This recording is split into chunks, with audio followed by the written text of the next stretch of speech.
प्रदूषण, ऊन यामुळे त्वचेवर परिणाम होऊन त्वचा काळवडणे ही समस्या आता कॉमन झाली आहे। त्यामुळे हल्ली महिला वॅक्सिंग केल्याशिवाय घराबाहेरच निघत नाही।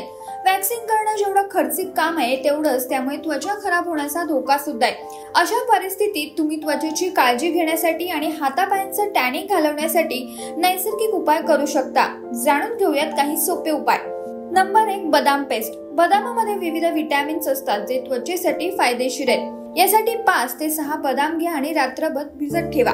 सकाळी थोडं दूध मिसळून बदामाची पेस्ट बनवा। ही पेस्ट रात्रभर हातापायांना लावून ठेवा आणि सकाळी स्वच्छ पाण्याने हातपाय धुवून घ्या। नंबर 2, हळद आणि बेसन। हळद आणि बेसन यांचं मिश्रण टॅनिंगसाठी उत्तम पर्याय आहे। 1 चमचे बेसनात चिमूटभर हळद, थोडं दूध आणि गुलाब पाणी टाकून पेस्ट तयार करा। ही पेस्ट आठवड्यातून 2 वेळा लावा। नंबर 3, कोरफड जेल। अँटीऑक्सिडंटने कोरफड हे परिपूर्ण असतात जे त्वचेच्या पेशींचं नुकसान होण्यापासून संरक्षण करतात। कोरफडच्या पानातून ताजी कोरफड जेल घ्या।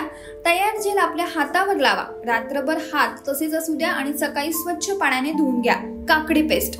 काकडीमध्ये जीवनसत्वे भरपूर असतात जे तुमची त्वचा तजेलदार ठेवू शकतात। यासाठी 2 काकडींचा रस घ्या, त्यात काही थेंब लिंबाचा रस घाला। हातापायाला ही पेस्ट लावा आणि 20 मिनिटे तसेच असू द्या। 20 मिनिटांनंतर हात आणि पाय स्वच्छ पाण्याने धुवून घ्या।